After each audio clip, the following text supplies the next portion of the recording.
The Federation of Uganda Football Associations, FUFA, hereby informs you, members of the press and the public, that a notice of termination of contract has this Monday, 8th April 2013, been given to the Cranes head coach, Mr. Robert Bobby Williamson.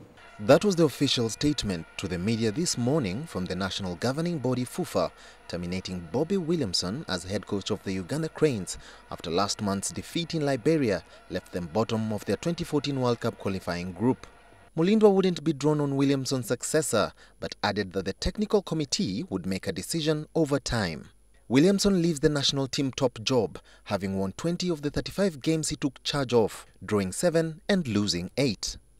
The 51-year-old took over Cranes' reins in July 2008, replacing Laszlo Saba, the Romanian-born Hungarian, who moved to Scottish side Hearts. Bobby's contract was due to run out in September 2014.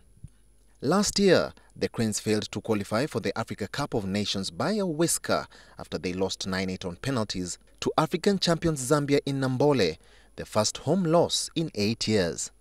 And just 2 weeks ago, hopes of reaching the 2014 World Cup finals were dealt a harsh blow after their away game to Liberia's Lone Stars in Monrovia ended 2-0 against them.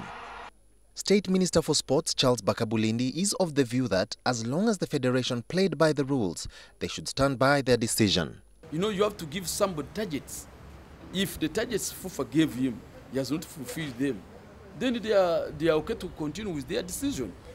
On Kampala streets, many of the football fans have greeted the sacking of Bobby Williamson with mixed reactions. If Bobby Williamson goes, it does not mean all the Ugandans have gone. We can still get another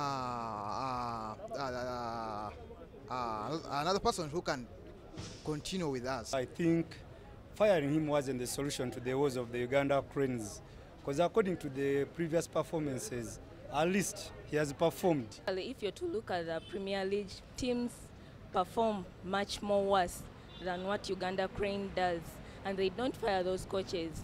Looking at Arsenal, it's worse than Uganda Cranes, so really. With a record of having won 4 out of the last 5 CECAFA Cups the Cranes have taken part in, one thing is for sure: Bobby Williamson is undoubtedly the most successful national coach since the country last qualified for the Africa Cup of Nations in 1978.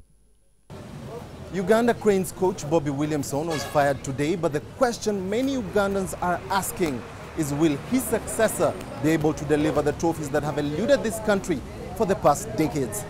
Joel Kamadi, NTV, Kampala.